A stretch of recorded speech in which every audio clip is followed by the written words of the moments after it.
जयंती, जयंती,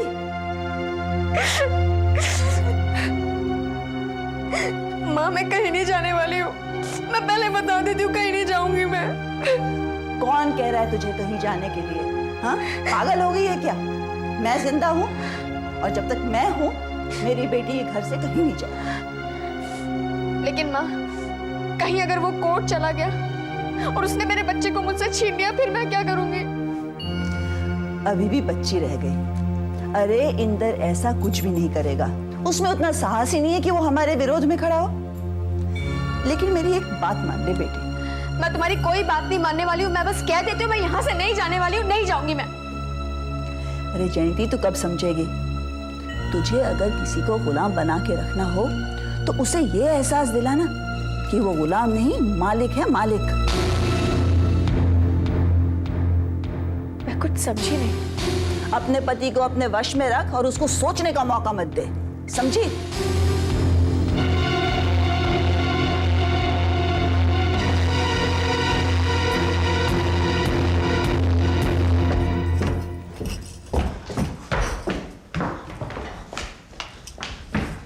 भाभी, आपने इंदर भैया को देखा? हम कब से ढूंढ रहे हैं, पता नहीं कहाँ चले गए। वो रिकॉर्डिंग स्टूडियो गया होगा ना। तुम इतनी परेशान क्यों हो रही हो? नहीं भाभी, रिकॉर्डिंग वाले दिन क्या हुआ था आप जानती है ना। फिर रात में जयंती दीदी के साथ उनकी लड़ाई भी हुई थी। वो घर छोड़कर जाने की बात कर रहे थे। क्या? नहीं नहीं रिमझिम, वो तो ऐसे ही गुस्से में कह दिया होगा उसने। इंदर गुस्से में इतना बड़ा कदम नहीं उठा सकता। इंदर भैया, इंदर भैया।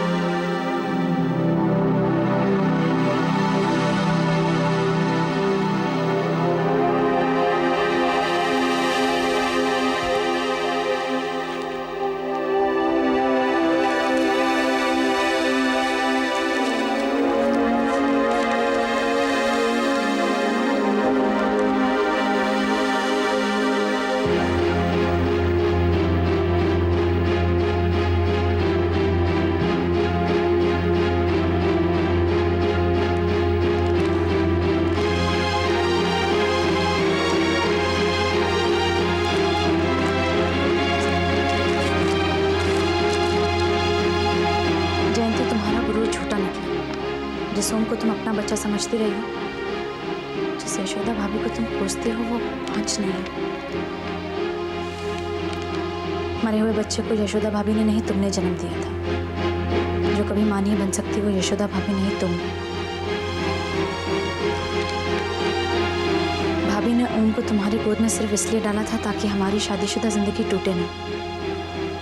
लेकिन जब सच्चाई का पता लग चुका है तो हमारी साथ में जिंदगी बिताने में कोई वजह नहीं। इंदर बाबू, आपसे एक तुम इंदर बाबू कहाँ हैं? बाबूजी,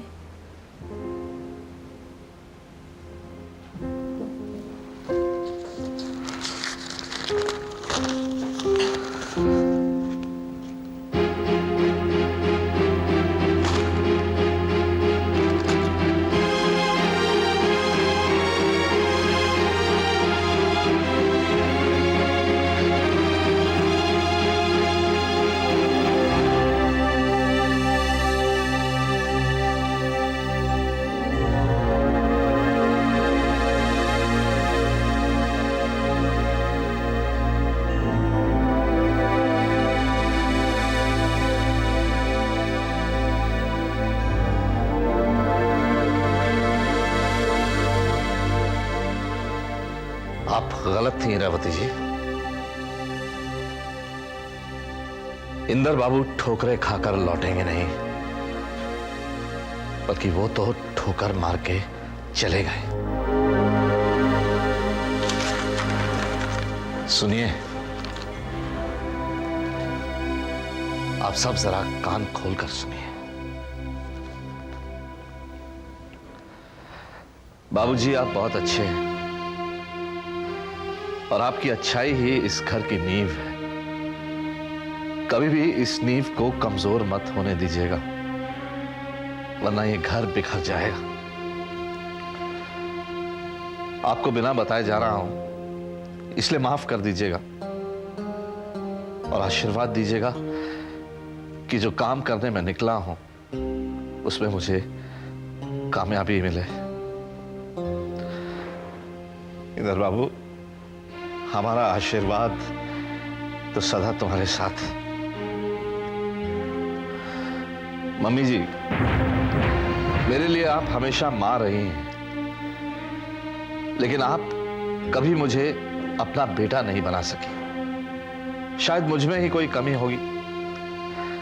मैं आपसे कभी नजरें नहीं मिला पाया और इस उम्मीद पे जा रहा हूं कि अगर कभी लौटा तो आपको मुझसे शर्मिंदगी नहीं होगी। आपसे बस एक ही शिकायत है, आपने मुझ पर हक तो समझा, मगर उस हक में अपना प्यार कभी नहीं मिला पाई। मम्मी जी, हक छीन के नहीं लिया जाता है, प्यार से लिया जाता है।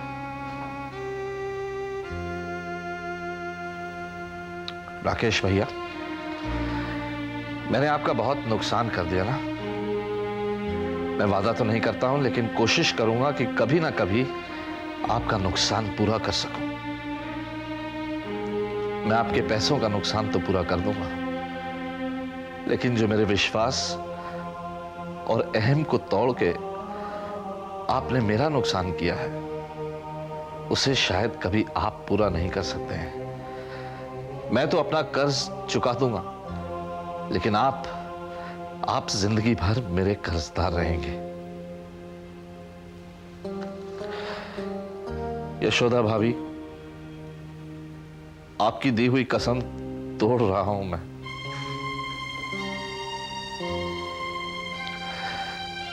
रुकना तो चाहता था, मगर मुझे जाने दीजिए भाभी। काश कि आपके जैसी ममता और प्यार इस घर में सबके दिल में होता। बस एक रिक्वेस्ट है भाभी आपसे, कभी आंसू मत बहाना, क्योंकि इस घर में आपके आंसुओं की कद्र करना कोई नहीं जानता।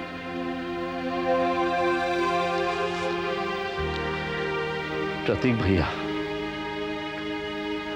मैं आपकी परेशानी बखूबी समझता हूं। बस एक विनती है, कभी हिम्मत मत हारिएगा और इंदर बनकर मत रह जाइएगा।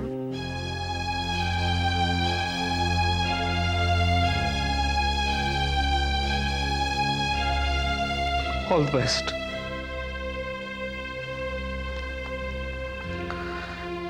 कावेरी भाभी, आप बहुत अच्छी है, बस थोड़ी सी जिद्दी है। भाभी, प्रतीक को इस वक्त आपकी बहुत जरूरत है, उनका साथ कभी मत छोड़िएगा। अविनाश, तुमने मेरे लिए जो किया है, अगर मेरा अपना कोई छोटा भाई होता तो शायद वो भी ना कर पाता। थैंक्स। तुम्हारी आवाज अच्छी है, अगर थोड़ा रियाज करोगे तो मुझसे भी अच्छा गाने लगोगे। लेकिन तुम इस चक्कर में मत पड़ना मेरी तरह। तुम अपने भैया के साथ कदम से कदम मिलाकर खूब तरक्की करना। बाय। रिमझिम, तुम अब भी रो रही हो? मेरी प्यारी सी छोटी सी दादी माँ, तुम्हारी तरह मैं इतना अच्छा काफिया तो नहीं मिला सकता हूं, लेकिन कोशिश करके हमेशा हंसते रहने के तुम्हारे वचन को पूरा तो कर ही सकता हूं। इसी तरह सबको हंसाते रिझाते रहना। इस घर में हंसी की बहुत कमी है, जिसे तुम ही पूरा कर सकती हो। जयंती,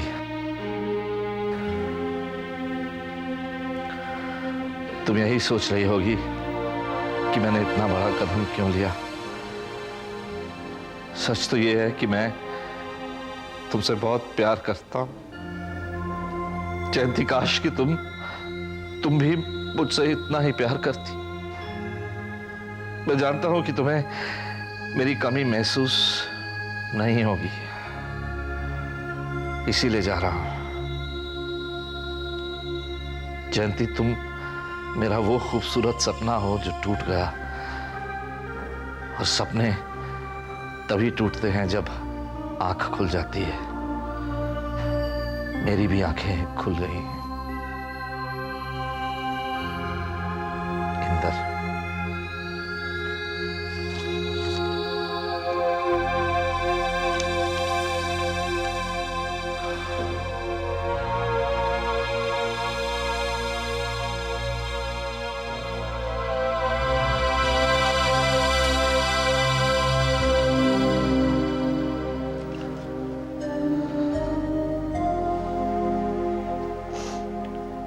रो मत बेटा। तू तो अभी इस घर की बहू बनी भी नहीं, और तुझे सबकी इतनी फिक्र। और जो इस घर के हैं उन्हें पता ही नहीं उन्होंने क्या खोया है। मत रो, कोई फायदा नहीं।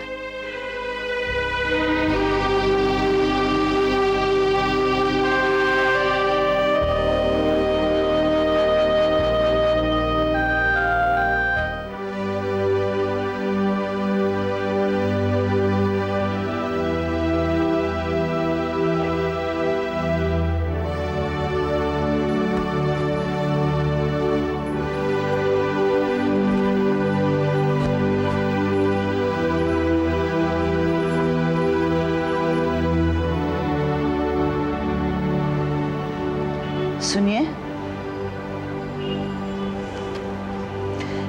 मैंने कहा कोई बात नहीं करनी है तुमसे। तो आप उस इंदर की वजह से दुखी हैं? परेशान होने की कोई जरूरत ही नहीं है। थोड़े दिन बाहर रहेगा, ठोकरे खाएगा, फिर खुद ब खुद वापस चला आएगा। इस शहर में हमारे साथ के बिना जीना उसके लिए नामुमकिन है।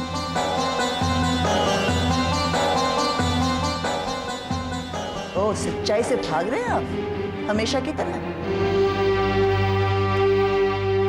वाह हीरावती वाह, आज तुमने साबित कर ही दिया कि जो दिल पत्थर के होते हैं ना, उनको पिघलाना कितना मुश्किल होता है। हमारे बेटे जैसा दामाद, हमारी बेटी का सुहाग घर छोड़कर चला गया, लेकिन तुम्हारा घमंड कम नहीं हुआ। अरे इस घर की इज्जत का ना सही, कम से कम अपनी बेटी के भविष्य के बारे में तो सोचा होता। आप मुझे मत बताइए कि मुझे किसके बारे में क्या सोचना है और कब सोचना है। बस हीरावती प्लीज बस। आज तुम्हारे अहम की वजह से जयंती भी गलत रास्ते पर चल पड़ी है। उसे बिगाड़ने और सर चढ़ाने का श्रेय भी तुम्हें ही जाता है।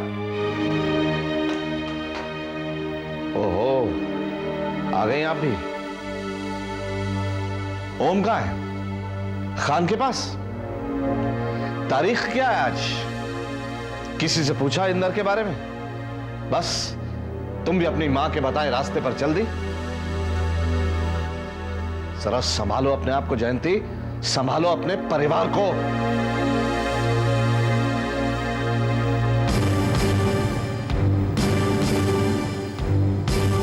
तो इनकी बातों से परेशान मत हो।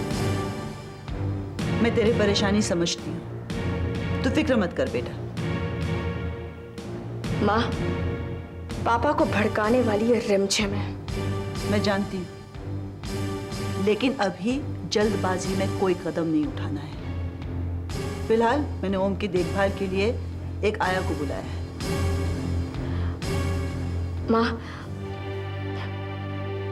अब देखिए ना, पापा भी मुझसे नाराज हो गए। मैं क्या करूं अभी? तू चिंता मत कर, सब ठीक हो जाएगा। देखना 2-4 दिन में इंदर वापस आ जाएगा तेरे और ओम के पास। और फिर मैं हूं ना, वो नहीं आया तो मैं ले आऊंगी उसको।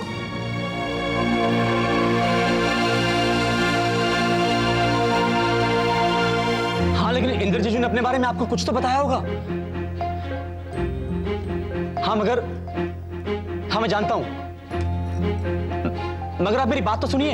हेलो हेलो, जीजू के बारे में किसी को कुछ नहीं मालूम। मेरी तो कुछ समझ में नहीं आ रहा रिमझिम, जीजू कहाँ हैं, किस हाल में हैं? आपने गुप्ता साहब को फोन किया? उनका नंबर है यहाँ। सुबह से 5 बार मिला चुका हूं, उन्हें कुछ नहीं मालूम। एक काम करता हूं, घोष बाबू को दोबारा फोन करता हूं।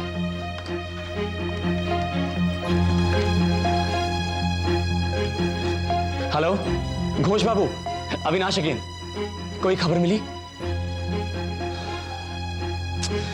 अच्छा ठीक है, जैसे कोई खबर मिलती है प्लीज मुझे मेरे मोबाइल पे फोन करिएगा। Thanks, bye. अच्छा खन्ना साहब को फोन करिए, उनको तो पता ही होना चाहिए इंदर भैया कहाँ है। फोन कर करके थक चुका हूं, अपना फोन ही नहीं उठा रहा। I think is out of town. तो शायद वो हमारी कॉल्स अवॉइड कर रहे हैं। उनको तो पता ही होना चाहिए कि भैया कहाँ है। हो तो सकता है रिमझिम, ऐसा भी तो हो सकता है कि जीजू ने खन्ना को हमसे बात करने के लिए मना किया हो। एक काम करते हैं, खन्ना के स्टूडियो चलते हैं, शायद कोई खबर मिल जाए। हाँ चलो चल। खान चाचा, खान चाचा, गाड़ी की चाबी दीजिए। कहीं चलना है? चलो मैं छोड़। नहीं खान चाचा, मुझे एक बहुत जरूरी काम से जाना है, दीजिए। रिमझिम चलो। गाड़ी संभाल के चलाना। जी। खान चाचा कहाँ गए ये लोग, कुछ बता कर गए? नहीं, कुछ कहा तो नहीं, लेकिन अविनाश साहब कुछ परेशान लग रहे थे। कहा किसी जरूरी काम से जाना है। ऐसा क्या जरूरी काम आ गए कि अभी को रिमझिम को साथ लेकर जाना पड़ रहा है?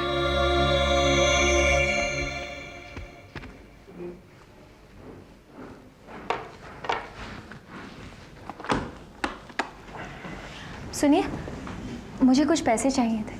तो पहले बोलना चाहिए था ना यशोदा। तुम जानती हो जाते वक्त मुझे कोई टोके, ये बात मुझे बिल्कुल पसंद नहीं।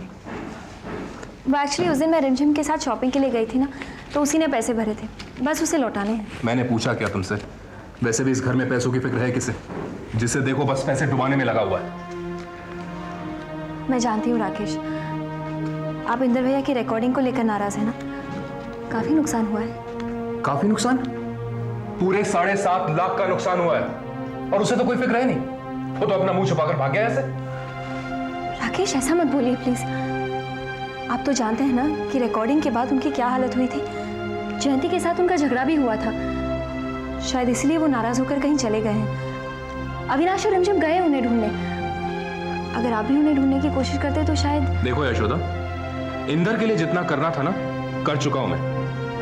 अब उस पर जाया करने के लिए ना तो मेरे पास पैसा है और ना ही वक्त, और किसी को उसे ढूंढने की जरूरत नहीं है।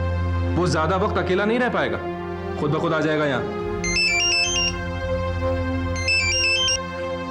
हेलो, हाँ शुक्ला बोलो। सर वो खन्ना का फोन आया था स्टूडियो से। क्या बोला? सर वो रिकॉर्डिंग की बैलेंस पेमेंट की मांग कर रहा था। Balance payment? जब रिकॉर्डिंग ही नहीं हुई तो किस बात की बैलेंस पेमेंट? सर मैंने कहा था, पर वो कहने लगा स्टूडियो तो सारे दिन बुक था, आप रिकॉर्डिंग करें या ना करें, और पैसे ना मिलने पर वो केस करने की धमकी दे रहा था सर। अरे केस करना है तो इंदर पर करे ना, जिसके साथ उसने कॉन्ट्रैक्ट किया था। अच्छा ठीक है, तुम एक काम करो, वहीं रुको, मैं भी आ रहा हूँ। ये केस का क्या चक्कर है? यशोदा, ये सब बातें तुम्हारी समझ के बाहर हैं। मुझसे और सवाल मत करो, मैं पहले से ही बहुत टेंस्ड हूं।